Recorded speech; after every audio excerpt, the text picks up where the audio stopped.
அதிமுக கூட்டணியில் தொகுதி பங்கீடு ஒப்பந்தம் கையெழுத்தானது. பாரதிய ஜனதாவுக்கு 27 தொகுதிகள் ஒதுக்கப்பட்டுள்ளன. அதிமுக கூட்டணியில் இடம்பெற்றுள்ள பாமகவுக்கு 18 தொகுதிகளும் அமமுகவுக்கு 11 தொகுதிகளும் ஒதுக்கப்பட்டுள்ளன. வருங்கால முதல்வர் பழனிசாமிதான் என பாரதிய ஜனதா தேர்தல் பொறுப்பாளர் பியூஷ் கோயல் தெரிவித்தார். தேசிய ஜனநாயக கூட்டணிக்கு இது ஒரு பொன்னான நாள் என்றார். நாங்கள் டில்லி சென்றாலே ஸ்டாலினுக்கு பயம், திட்டமிட்டு அவதூறு பரப்புவது அவருக்கு வாடிக்கை என பழனிசாமி குற்றம் சாட்டினார். எங்கள் கூட்டணி தலைவர்களை திட்டமிட்டு அவதூறு பரப்புகிறார், விமர்சனம் செய்கிறார் என்றார். சட்டசபை தேர்தலில் நான் போட்டியிடவில்லை என அமமுக பொதுச் செயலாளர் தினகரன் தெரிவித்தார். அமமுக குக்கர் சின்னத்தில் தான் போட்டியிடும் என்றார். திமுகவுக்கு தோல்வி பயம் வந்துவிட்டது, திமுக ஆட்சி நரக ஆட்சி என அன்புமணி கடுமையாக விமர்சித்துள்ளார். திமுக கொடுத்த வாக்குறுதிகளை நிறைவேற்றவில்லை என குற்றம் சாட்டினார். 2020 நடந்த சாத்தான்குளம் தந்தை மகன் கொலை வழக்கில் 9 போலீசாரும் குற்றவாளிகள் என மதுரை கூடுதல் அமர்வு நீதிமன்றம் 6 ஆண்டுகளுக்கு பின் தீர்ப்பளித்துள்ளது. சாத்தான்குளம் தந்தை மகன் கொலை வழக்கில் குற்றவாளிகள் என அறிவிக்கப்பட்ட இன்ஸ்பெக்டர் ஸ்ரீதர், எஸ்ஐ பாலகிருஷ்ணன் உள்ளிட்ட போலீசார் 9 பேருக்கான தண்டனை விவரங்கள் மார்ச் 30 அறிவிக்கப்படும் என நீதிபதி முத்துக்குமரன் அறிவித்தார். புதுச்சேரியில் காங்கிரஸ் திமுக பலமாக இருக்கிறது, கையில் கை சின்னமும் இருக்கிறது, சூரியனும் இருக்கிறது என திமுக எம்பி ஜெகத் ரட்சகன் தெரிவித்தார். புதுச்சேரி சட்டசபை தேர்தலில் முதல்வர் ரங்கசாமி தட்டாஞ்சாவடியில் வேட்புமனு தாக்கல் செய்துள்ள நிலையில் அவரை எதிர்த்து முன்னாள் முதல்வர் காங்கிரஸ் வேட்பாளர் வைத்திலிங்கம் தனது வேட்புமனுவை தாக்கல் செய்தார். திமுக என்றாலே வளர்ச்சி, நவீன உள்கட்டமைப்புதான். நான் உறுதியளித்தபடி 2030 அதிகரிக்கப்பட்ட பசுமை பரப்பும், சீரான நடைபாதைகளும், அழகிய பூங்காக்களும் நிறைந்த மாநகரங்களை தமிழகமெங்கும் உருவாக்கி காட்டுவோம் என முதல்வர் ஸ்டாலின் கூறியுள்ளார். திமுக கூட்டணியில் மார்க்சிஸ்ட் கம்யூனிஸ்ட் கட்சிக்கு 5 தொகுதிகள் ஒதுக்கப்பட்டுள்ளன. இதற்கான ஒப்பந்தத்தில் முதல்வர் ஸ்டாலின், மார்க்சிஸ்ட் கம்யூனிஸ்ட் மாநில செயலாளர் சண்முகம் ஆகியோர் கையெழுத்திட்டனர். கூட்டணியில் அதிக கட்சிகள் சேர்ந்துள்ளதால் கூடுதல் தொகுதிகளை தர திமுகவால் முடியவில்லை. 5 தொகுதிகள் என்பதில் முழு திருப்தி இல்லை என்றாலும் தற்போதைய அரசியல் சூழ்நிலையை கருத்தில் கொண்டு இதை ஏற்றுக்கொண்டோம் என மார்க்சிஸ்ட் கம்யூனிஸ்ட் மாநில செயலாளர் சண்முகம் கூறினார். திமுக உண்மை விசுவாச தொண்டர்கள் கடைசி வரை ஸ்டாலின் குடும்ப கொத்தடிமைகளாக இருக்க வேண்டியதுதான் என இந்து மக்கள் கட்சித் தலைவர் அர்ஜுன் சம்பத் தெரிவித்தார். சுயமரியாதை கிடையாது, ஸ்டாலின் உதயநிதி, இன்பநிதி கொத்தடிமை கூடாரத்தில் ஓபிஎஸ் இணைந்துள்ளார் என்றார். ஜெயராஜ் பெனிக்ஸ் மரணத்திற்கான நீதி எந்த ஒளிவு மறைவின்றி சிபிஐ விசாரணைக்கு மாற்றி உத்தரவிட்ட அதிமுக அரசின் நடவடிக்கையால் கிடைத்தது. ஆனால் காவல் மரணங்களை பற்றி பேச திமுக அரசுக்கு அருகதை இல்லை என அதிமுக தெரிவித்துள்ளது. சட்டசபை தேர்தலில் திமுக கூட்டணியில் இரட்டை இலக்கத்தில் தொகுதிகள் வேண்டும். 2028 ஆண்டு நடக்கும் ராஜ்யசபா தேர்தலில் ஒரு சீட் கேட்டுப் பெற வேண்டும் என விசிக உயர்மட்ட குழு ஆலோசனைக் கூட்டத்தில் தீர்மானம் நிறைவேற்றப்பட்டது. திமுகவுக்கும் அதிமுகவுக்கும் எந்த வேறுபாடும் கிடையாது. 2 ஆட்சியிலும் டாஸ்மாக் ஊழல், லஞ்சம் உள்ளது என சீமான் குற்றம் சாட்டினார். அதேபோல் காங்கிரசுக்கும் பாஜகவுக்கும் எந்த வேறுபாடும் கிடையாது என்றார். தஞ்சாவூரில் மார்ச் 4ஆம் தேதி நடந்த தாவேக நிர்வாகிகள் கூட்டத்தில் பங்கேற்க சென்ற விஜயின் வாகனத்தை திருச்சியைச் சேர்ந்த விக்னேஷ் என்ற இளைஞர் பைக்கில் பின்தொடர்ந்தார். திடீரென விபத்தில் சிக்கி படுகாயமடைந்த விக்னேஷ் பரிதாபமாக இறந்தார். நிதி மேலாண்மை, நிர்வாக சீர்திருத்தம், முறையாக திட்டமிடுதல் உள்ளிட்ட எவ்வித நிர்வாக லட்சணமும் இல்லாத திமுக மற்றும் காங்கிரஸ் கூட்டணியை இனியும் ஆட்சியில் தொடரவிட்டால் ஒட்டுமொத்த தமிழக அரசு இயந்திரமே முடக்கப்படும் என நயினார் நாகேந்திரன் கூறியுள்ளார். சென்னை ராயப்பேட்டையில் உள்ள அதிமுக தலைமை அலுவலகத்தில் இன்று மாலை அக்கட்சியின் பொதுச் செயலாளர் பழனிசாமி தலைமையில் மாவட்ட செயலாளர்கள் கூட்டம் நடக்கிறது. சிவகங்கையில் நடந்த தனியார் தொலைக்காட்சியின் விவாத நிகழ்ச்சியில் ஊடகவியலாளர் ராஜேஷ் மீது திமுகவினர் தாக்குதல் நடத்தியிருக்கிறார்கள். இனி ஆட்சிக்கே வர முடியாது என்பது தெரிந்ததும் திமுகவினர் எல்லை மீறி போய்க் கொண்டிருக்கிறார்கள் என அண்ணாமலை கூறியுள்ளார். பாமக நிறுவனர் ராமதாஸை முதன்முறையாக தேர்தலில் போட்டியிட வைக்க சசிகலா முயற்சி செய்து வருகிறார். முக்குளத்தூர் மற்றும் வன்னியர்கள் அதிகமுள்ள கும்பகோணம் தொகுதியை ராமதாசுக்கு சசிகலா பரிந்துரை செய்துள்ளார். அமெரிக்க அதிபர் டிரம்ப் ஈரான் மீதான போர் நிறுத்தம் அறிவித்த உடனேயே தங்கம் விலை அதிரடியாக உயர்ந்தது. ஒரே நாளில் சவரனுக்கு 7,600 ரூபாய் குறைந்த நிலையில் மாலையில் ரூபாய் 5,360 அதிகரித்தது. ஒரு சவரன் ரூபாய் 1,06,720க்கும் 1 கிராம் ரூபாய் 13,340க்கும் விற்பனையாகிறது. வெள்ளி விலை கிராமுக்கு ரூபாய் 15 உயர்ந்து ரூபாய் 250க்கு விற்கப்படுகிறது. வீரர்களின் பாதுகாப்பிற்கு உத்தரவாதம் இல்லை என பாகிஸ்தான் ஆயுதக்குழு மிரட்டல் விடுத்திருந்த நிலையில் பாகிஸ்தான் சூப்பர் லீக் கிரிக்கெட் போட்டியில் விளையாட ஆஸ்திரேலிய வீரர் ஸ்மித் பாகிஸ்தான் சென்றடைந்துள்ளார். திருச்செந்தூர் உடன்குடியில் வாக்காளர்களுக்கு விநியோகம் செய்வதற்காக தாவேக நிர்வாகி இசக்கி பாண்டி வீட்டில் பதுக்கி வைக்கப்பட்டிருந்த விசில் சின்னம் பொறிக்கப்பட்ட ரூபாய் 1,00,000 மதிப்பிலான 4,971 சில்வர் தட்டுகளை பறக்கும் படையினர் பறிமுதல் செய்தனர். ரஷ்யா வருகை தரவுள்ள பிரதமர் மோடியை வரவேற்க தயாராக உள்ளோம். உலகளவில் 21ஆம் நூற்றாண்டில் இந்தியாவின் செல்வாக்கு வளர்ந்து வருகிறது என ரஷ்ய வெளியுறவு அமைச்சர் செர்ஜி லாவ்ரோவ் கூறியுள்ளார். சிவகங்கை மாவட்டம் காரைக்குடியில் தனியார் தொலைக்காட்சியின் விவாத நிகழ்ச்சி நடந்தது. அப்போது திமுக மற்றும் அதிமுக நிர்வாகிகளிடையே திடீர் மோதல் ஏற்பட்டது. இதில் ஊடகவியலாளர் ராஜேஷ், ஒரு செய்தியாளர் மற்றும் நாம் தமிழர் கட்சியைச் சேர்ந்த முத்துக்குமார் ஆகியோர் காயமடைந்தனர். திருச்செந்தூர் கீழநாலு மூலை கிணறு மகா பிரத்யங்கரா தேவி கோயிலில் பால்குட நிகழ்ச்சி விமர்சையாக நடந்தது. ஏராளமான பக்தர்கள் கலந்து கொண்டனர். திண்டுக்கல் கோட்டையூர் காளியம்மன் கோயில் பூக்குழி விழா விமர்சையாக நடந்தது. 200க்கும் மேற்பட்டோர் கை குழந்தைகளுடன் அலகு வேல் குத்தி பூக்குழி இறங்கினர். மதுரை சிந்தாமணி அருகே கார் மீது பெட்ரோல் குண்டு வீசி 7 பேர் கொல்லப்பட்ட வழக்கில் 9 பேருமே குற்றவாளிகள் என கரூர் நீதிமன்றம் தீர்ப்பளித்துள்ளது. 2012 தேவர் ஜெயந்திக்கு சென்று திரும்பிய போது கார் மீது பெட்ரோல் குண்டு வீசப்பட்டது. புதுச்சேரி சட்டசபை தேர்தலில் திமுக காங்கிரஸ் கூட்டணி தொகுதி உடன்பாடு ஏற்பட்டுள்ளது. காங்கிரஸ் 16 தொகுதிகளிலும் திமுக 12 தொகுதிகளிலும் போட்டியிட தொகுதி பங்கீடு ஒப்பந்தம் உறுதியானது. விசிக, இந்திய கம்யூனிஸ்ட் தலா ஒரு தொகுதிகளில் போட்டியிடுகின்றன. தமிழகம் வாழ வேண்டும் என்றால் திமுக வீழ வேண்டும் என கூறியுள்ள அதிமுக பொதுச் செயலாளர் பழனிசாமி, கூட்டணியில் இடம்பெற்றுள்ள இதர கட்சிகளுக்குமான இடங்கள் மிக விரைவாக இறுதி செய்யப்படும் என தெரிவித்துள்ளார். நாம் தமிழர் கட்சியின் தலைமை ஒருங்கிணைப்பாளர் சீமான் திருத்தணியில் தேர்தல் பிரச்சாரத்தை துவங்கினார். பிரச்சார வேனில் நின்றபடி முருகன் பாடலை பாடி பிரச்சாரத்தை துவங்கினார். மோடி, அமித்ஷாவின் விளையாட்டு வடநாட்டில் எடுபடும், தமிழ்நாட்டில் எடுபடாது என உதயநிதி தெரிவித்தார். அடிமையை பிடித்து தமிழகத்தில் நுழைய மோடி, அமித்ஷா முயல்கின்றனர் என்றார். என்டிஏ கூட்டணியில் 5 தொகுதிகள் கேட்ட தமாகவிற்கு 3 தொகுதிகள் மட்டுமே தர முடிவு செய்ததால் அக்கட்சியின் தலைவர் ஜி.கே. வாசன் அதிருப்தியில் உள்ளார். கூட்டணி தொகுதி பங்கீடு பேச்சுவார்த்தையையும் புறக்கணித்தார். கூட்டணியில் இணைய பழனிசாமியுடன் பேச்சுவார்த்தை நடத்தினோம் என புதிய தமிழகம் கட்சி நிறுவனர் கிருஷ்ணசாமி தெரிவித்தார். நாங்கள் கேட்ட தொகுதி எண்ணிக்கையை உறுதி செய்தால் கூட்டணியில் இணைவோம் என்றார். புதுச்சேரி சட்டசபை தேர்தலை ஒட்டி நடந்த வேட்புமனு தாக்கல் இன்று மாலை 3 மணியுடன் முடிவடைந்தது. வேட்புமனுக்கள் மீதான பரிசீலனை நாளை நடைபெறுகிறது. மனுக்களை திரும்பப் பெற கடைசி நாளான 26ஆம் தேதி மாலையே இறுதி வேட்பாளர் பட்டியல் வெளியிடப்படும் என்று தெரிவிக்கப்பட்டுள்ளது. ஈரான் மீதான போர் அடுத்த 5 நாட்களுக்கு நிறுத்தப்படுவதாக அமெரிக்க அதிபர் டிரம்ப் அறிவித்துள்ளார். கடந்த 2 நாட்களாக நடந்த பேச்சுவார்த்தை பலனளித்தது என்றும் கூறினார். மேற்கு ஆசிய போர்க்களத்தில் மேலும் 5000 வீரர்களை அமெரிக்க ராணுவம் குவித்துள்ளது. ஈரானுடனான போரை மேலும் தீவிரப்படுத்தும் நோக்கத்தில் மரைன்ஸ் எனப்படும் உயர் பயிற்சி பெற்ற படை குவிக்கப்பட்டுள்ளது. வீட்டு உபயோக கேஸ் விநியோகத்திற்கு மத்திய அரசு முன்னுரிமை அளித்து வருகிறது. 53 லட்சம் மெட்ரிக் டன்னுக்கு அதிகமான எரிபொருள் கிடங்குகளில் சேமிப்பில் உள்ளது என லோக்சபாவில் பிரதமர் மோடி பேசினார். சென்னை அண்ணா அறிவாலயத்தில் திமுக வேட்பாளர் நேர்காணல் இன்றுடன் முடிந்தது. திமுகவில் போட்டியிட விருப்ப மனு அளித்தவர்களிடம் முதல்வர் ஸ்டாலின் நேர்காணல் செய்தார். நிறைவு நாளான இன்று 6 மாவட்டங்களுக்கு உட்பட்ட 700 பேரிடம் நேர்காணல் நடந்தது. அதிமுக முன்னாள் அமைச்சர் சி.வி. சண்முகம் பட்டியலின மக்களுக்கு எதிராக உள்ளதாகவும் 6 தொகுதிகள் கொண்ட விழுப்புரம் மாவட்டத்தை 2ஆக பிரிக்க வேண்டும் என சி.வி. சண்முகத்திற்கு எதிராக விழுப்புரம் நகர அதிமுக செயலாளர் பசுபதி போர்க்கொடி தூக்கியுள்ளார். தமிழகத்தில் சாராயம் என்ற திரவ போதை, கஞ்சா, மெத்தபெட்டமைன் போன்ற திடபோதை புழக்கம் அதிகரித்துள்ளது. வீட்டை விட்டு வெளியே வர முடியுமா என்ற அளவுக்கு பாதுகாப்பு இல்லாத சூழல் நிலவுகிறது என திருத்தணி பிரச்சாரத்தில் சீமான் பேசினார். சென்னை அதிமுக தலைமை அலுவலகத்தில் விளம்பரக்குழு ஆலோசனை நடந்தது. முன்னாள் அமைச்சர்கள் ராஜேந்திர பாலாஜி, கடம்பூர் ராஜு உள்ளிட்ட பலர் கலந்து கொண்டனர். என்டிஏ கூட்டணியில் தொகுதி பங்கீடு சுமூகமாக நடைபெற்றது. இன்று இரவுக்குள் மீதமுள்ள அனைத்து கட்சிகளுக்கும் தொகுதிகள் ஒதுக்கீடு செய்யப்படும் என பழனிசாமி தெரிவித்துள்ளார்.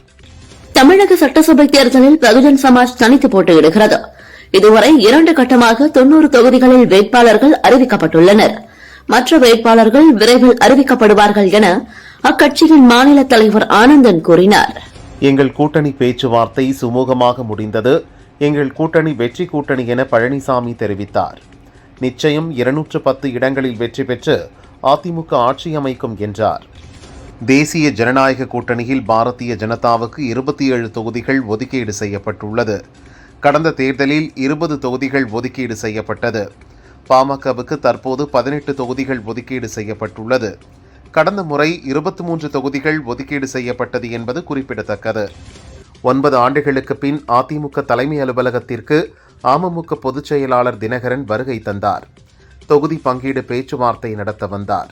மீண்டும் முதல்வரை நேரில் சந்தித்து தொகுதி பங்கீடு குறித்து முடிவு செய்யப்படும் என மார்க்சிஸ்ட் கம்யூனிஸ்ட் கட்சி மாநில செயலாளர் சண்முகம் தெரிவித்தார். சென்னையில் ஒரு தொகுதியை கட்டாயம் கேட்போம், சந்திப்புக்கு பின் தொகுதி எண்ணிக்கை தெரியும் என்றார். புதுச்சேரியில் தேமுதிக கண்டிப்பாக போட்டியிடும். 234 தொகுதிகளிலும் போட்டியிடுவதுதான் எங்களது விருப்பம் என பிரேமலதா விஜயகாந்த் கூறினார். கேப்டனின் குடும்பம் ஒரு கார் வாங்கக்கூட தகுதியில்லையா என்றும் கேட்டார். திமுகவுக்கு எதிராக கருத்து கூறிய வழக்கில் பாரதிய ஜனதா இளைஞரணி மாநில தலைவர் சூர்யா மீது காவல்துறை நடவடிக்கை எடுக்கக்கூடாது என ஹைகோர்ட் உத்தரவிட்டுள்ளது. பொருளாதாரத்தின் முதுகெலும்பு எரிபொருள், இந்தியாவின் எரிபொருள் கொள்முதலில் பாதுகாப்பான நடவடிக்கைகள் மேற்கொண்டு வருவதாக பிரதமர் மோடி லோக்சபாவில் தெரிவித்தார். எரிபொருள் தட்டுப்பாட்டை போக்க 41 நாடுகளில் இருந்து எரிபொருள் கொள்முதல் செய்யப்படுகிறது என்றார். சட்டசபை தேர்தலில் 234 தொகுதிகளிலும் தாவேக சார்பில் போட்டியிடுவதற்கான ஆட்கள் கட்சித் தலைவர் விஜய் வைத்திருக்கிறாரா என பாரதிய ஜனதா மாநில துணைத் தலைவர் குஷ்பு கேட்டுள்ளார். அதிமுக தலைமை அலுவலகத்தில் தேசிய ஜனநாயக கூட்டணி தொகுதி பங்கீடு பேச்சுவார்த்தை சிறிது நேரத்தில் நடைபெறவுள்ளது. பாரதிய ஜனதா தேர்தல் பொறுப்பாளர் பியூஷ் கோயல் பழனிசாமியுடன் பேச வருகை தரவுள்ளார். தொகுதி பங்கீட்டை இன்றே முடிக்க திட்டமிட்டுள்ளதாக கூறப்படுகிறது.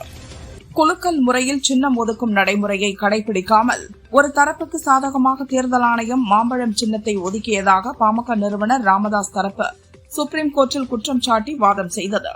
கட்சிக்குள் ஏதாவது பிரச்சனை என்றால் சின்னத்தை முடக்க வேண்டும் என்பதுதான் விதி என்றும் முறையிட்டது. நெல்லை விவசாயி கொலை குறித்து விளிம்பு நிலை மக்களின் குரலாக தன்னை காட்டிக்கொள்ளும் திருமாவளவன் போன்றோர் இதை பற்றி ஏன் பேசவில்லை, ஏன் குரல் கொடுக்கவில்லை என எடப்பாடி பழனிசாமி கேள்வி எழுப்பினார். தமிழகம் முழுவதும் தேர்தல் பறக்கும் படையினர் நடத்திய சோதனையில் தற்போது வரை 151 கோடி ரூபாய் மதிப்பிலான பணம், பொருட்கள் பறிமுதல் செய்யப்பட்டுள்ளதாக தமிழக தேர்தல் அதிகாரி அர்ச்சனா பட்நாயக் கூறினார். நெல்லையில் தந்தை கொலை செய்யப்பட்டதால் மனமுடைந்து போன மகளும் தற்கொலை செய்து கொண்ட சம்பவத்தில் போலீசார் மெத்தனமாக செயல்படுவதாக பாரதிய ஜனதா மாநில தலைவர் நயினார் நாகேந்திரன் குற்றம் சாட்டியுள்ளார். பாரத மாதாவின் வீர புதல்வர்களான பகத்சிங், ராஜ்குரு மற்றும் சுக்தேவ் ஆகியோரை இன்று நாம் மிகுந்த மரியாதையுடன் வணங்குகிறோம். தேசத்திற்காக அவர்கள் செய்த உயரிய தியாகம் நமது நினைவில் என்றும் நீங்காது இருக்கும் என தியாகிகள் தினத்தையொட்டி பிரதமர் மோடி பதிவிட்டுள்ளார். என்டிஏ கூட்டணியில் தாவேகாவை இணைப்பதாக எந்த பேச்சுவார்த்தையும் நடக்கவில்லை. அது திமுகவால் திட்டமிட்டு புனையப்பட்ட செய்தி என செல்லூர் ராஜு கூறினார். தேர்தலில் எத்தனை முனை போட்டிகள் வந்தாலும் அதிமுகவுக்கும் திமுகவுக்கும் தான் போட்டியே என்றார். திமுக கூட்டணியில் உள்ள மார்க்சிஸ்ட் கம்யூனிஸ்ட் கட்சிக்கு 5 தொகுதிகள் தான் என்பதில் திமுக உறுதியாக இருப்பதால் ஒரு தொகுதியை விட்டுக் கொடுத்து 5 தொகுதிகளை ஏற்றுக்கொள்ள மார்க்சிஸ்ட் கட்சி தயாராக இருப்பதாக தகவல் வெளியாகியுள்ளது. புதுச்சேரியில் 30 தொகுதிகளுக்கான வேட்பாளர் பட்டியலை தமிழக வெற்றிக் கழக தலைவர் விஜய் நேற்று வெளியிட்ட நிலையில் கூட்டணியில் புதியதாக இணைந்துள்ள நேயம் மக்கள் கழகத்திற்கு 2 தொகுதிகளை ஒதுக்கியுள்ளார். உருளையன்பேட்டையில் எம்எல்ஏ நேருவுக்கும் தட்டஞ்சாவடியில் விநாயகத்துக்கும் சீட் கொடுத்துள்ளார். தொகுதி எண்ணிக்கை குறித்து மத்திய அமைச்சர் பியூஷ் கோயலிடம் கூறினேன். தொகுதிகள் குறித்து விரிவாக பேசினேன். விரைவில் நல்ல பதில் வரும். நல்ல முடிவை பியூஷ் கோயல் எடுப்பார் என்று நம்புகிறேன் என தமிழ் மாநில காங்கிரஸ் தலைவர் ஜி.கே. வாசன் கூறினார். புதுச்சேரியில் முன்னாள் முதல்வர் நாராயணசாமிக்கு தேர்தலில் போட்டியிட மாநில தலைவர் வைத்திலிங்கம் வாய்ப்பு வழங்கவில்லை. இளைஞர் காங்கிரஸ் தலைவர் ஆனந்த் பாபுவுக்கு சீட்டு வழங்கப்பட்டது. இதனால் அதிருப்தியடைந்த நாராயணசாமி ஆதரவாளர்கள் வைத்திலிங்கம் வீட்டிற்குள் புகுந்து ரகளையில் ஈடுபட்டனர். சீட்டு தராத அதிருப்தியில் இருந்த சாய் சரவணன் குமார் பாரதிய ஜனதாவிலிருந்து விலகி தாவேகாவில் இணைந்தார். கட்சியில் இணைந்த அன்றைய தினமே திருபுவனை தொகுதியை விஜய் அவருக்கு ஒதுக்கியிருப்பது அரசியல் வட்டாரத்தில் பரபரப்பை ஏற்படுத்தியுள்ளது. திமுக எம்எல்ஏ பழனியாண்டி மகன் குவாரியில் காணாமல் போன இளைஞரை அழுகிய நிலையில் கண்டெடுக்கப்பட்டுள்ளது சந்தேகங்களை எழுப்புகிறது என பாமக தலைவர் அன்புமணி தெரிவித்துள்ளார். தமிழகத்தில் திமுக அரசின் மீது மக்கள் கடும் கோபத்தில் உள்ளனர்.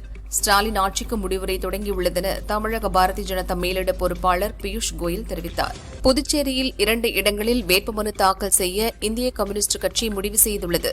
தட்டாஞ்சாவடி தொகுதியில் சலீம் மற்றும் உழவர்கரை தொகுதியில் நாரா கலைநாதன் ஆகியோர் வேட்புமனு தாக்கல் செய்கின்றனர். தமிழகத்தில் தேசிய ஜனநாயக கூட்டணி அரசு வர வேண்டும் என மக்கள் விரும்புவதாக பாஜக தேர்தல் பொறுப்பாளர் பியூஷ் கோயல் கூறினார். எடப்பாடி பழனிசாமி முதல்வராக வேண்டும் என்பதே மக்கள் எதிர்பார்ப்பு என்றார். அதிமுகவுடன் தொகுதி பங்கீட்டை இறுதி செய்வதற்காக சென்னை வந்தார் மத்திய அமைச்சர் பியூஷ் கோயல்.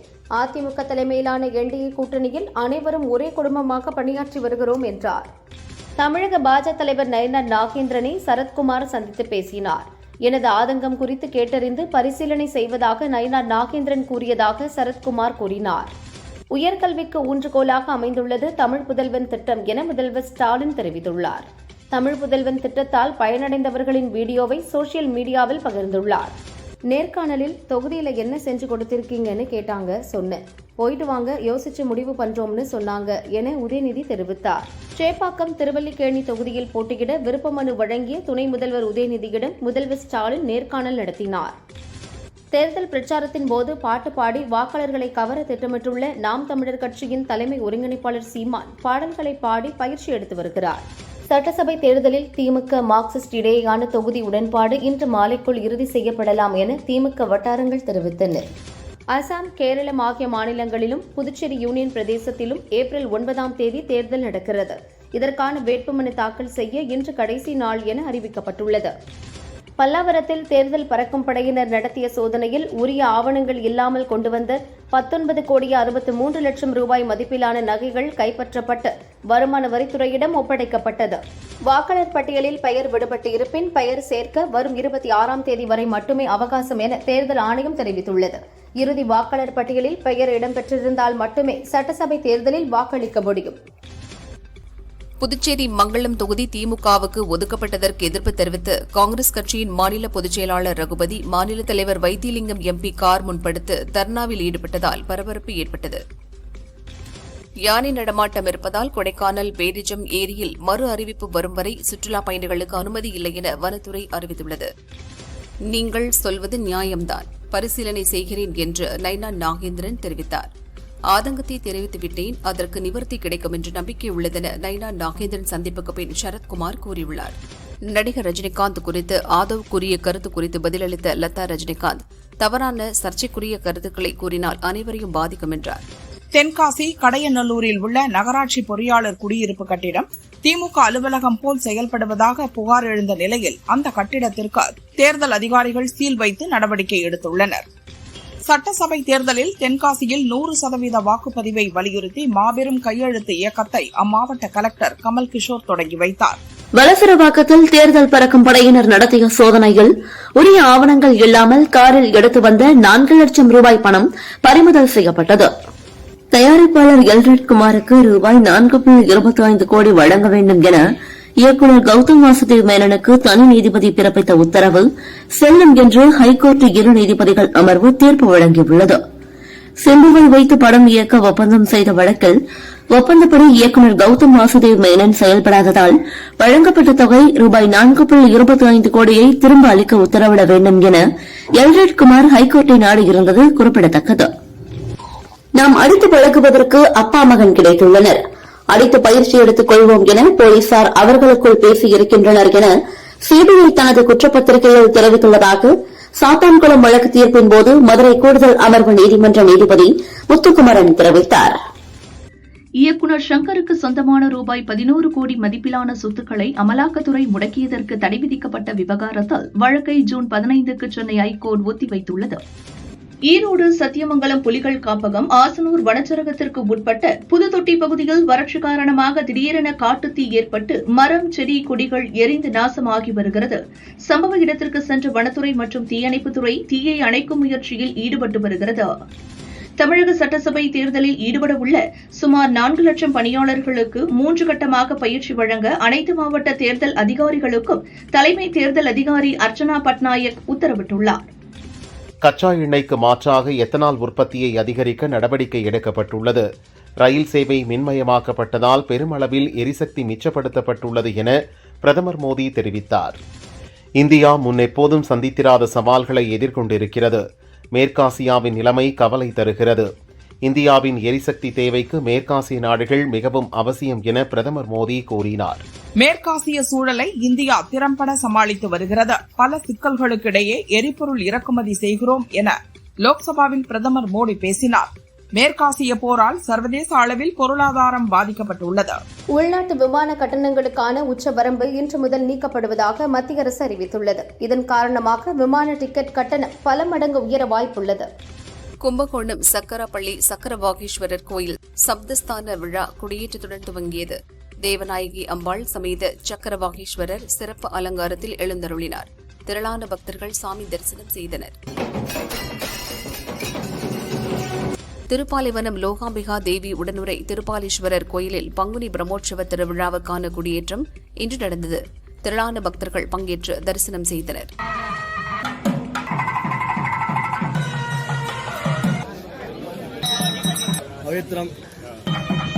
மதுரை திருப்பரங்குன்றம் சுப்பிரமணிய சுவாமி கோவிலில் பங்குனி திருவிழா இன்று கொடியேற்றத்துடன் கோலாகலமாக துவங்கியது. அரோகரா கோஷம் முழங்க ஏராளமான பக்தர்கள் பங்கேற்று முருகனை தரிசனம் செய்தனர்.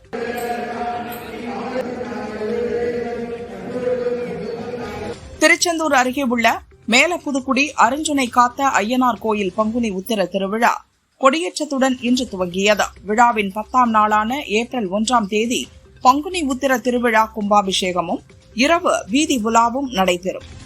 காஞ்சிபுரம் ஏகாம்பரநாதர் கோயிலில் பங்குனி உத்திர பிரம்மோற்சவத்தில் சூரிய பிரபை உற்சவம் நடைபெற்றது. பக்தர்கள் ஏராளமானோர் கலந்து கொண்டனர்.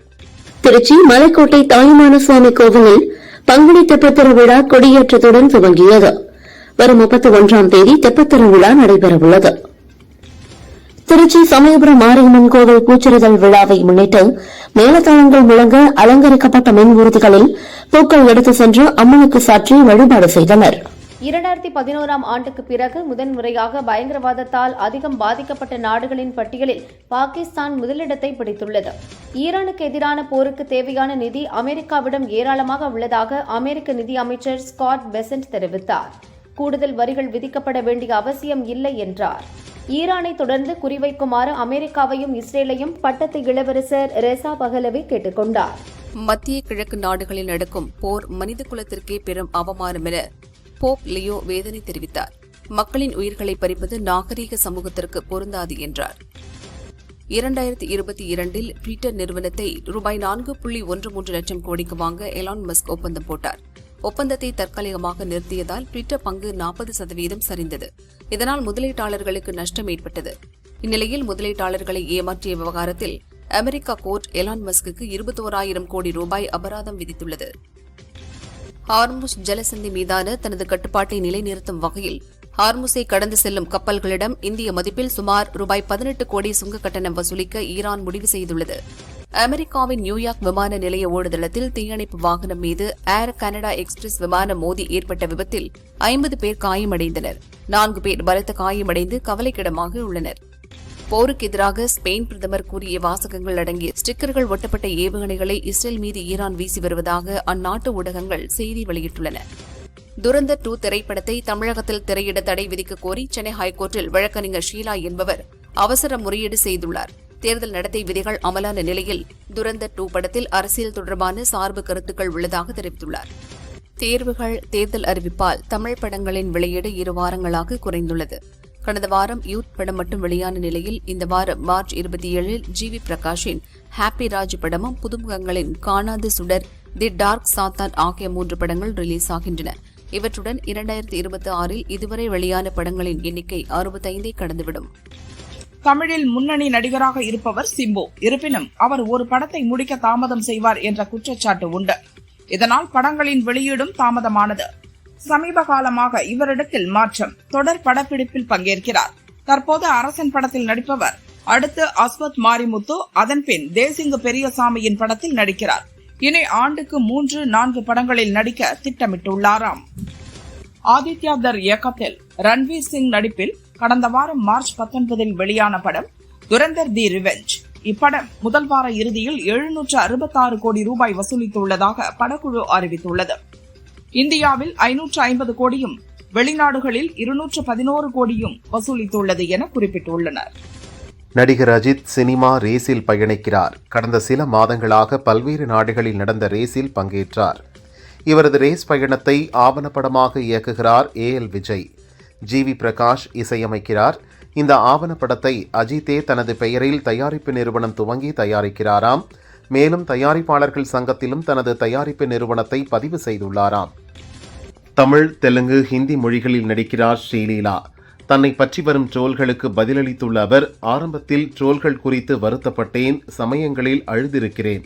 தற்போது பாராட்டு, விமர்சனம் இரண்டையும் சமாளிக்க கற்றுக்கொண்டுள்ளேன். எந்த கருத்தை ஏற்க வேண்டும், புறக்கணிக்க வேண்டும் என்ற பக்குவம் வந்துள்ளது. தற்போது எனது வளர்ச்சியை மட்டுமே கருத்தில் கொண்டு செயல்படுகிறேன் என்றார். விஜய் மகன் ஜெய்சன் சஞ்சய் இயக்கும் சிக்மா படத்தில் நடித்துள்ளார் சந்தீப் கிஷன். அடுத்து இவரின் 33வது படம் தமிழ், தெலுங்கு, ஹிந்தி ஆகிய மொழிகளில் தயாராகிறது. உகுந்தர் முனி இயக்குகிறார்.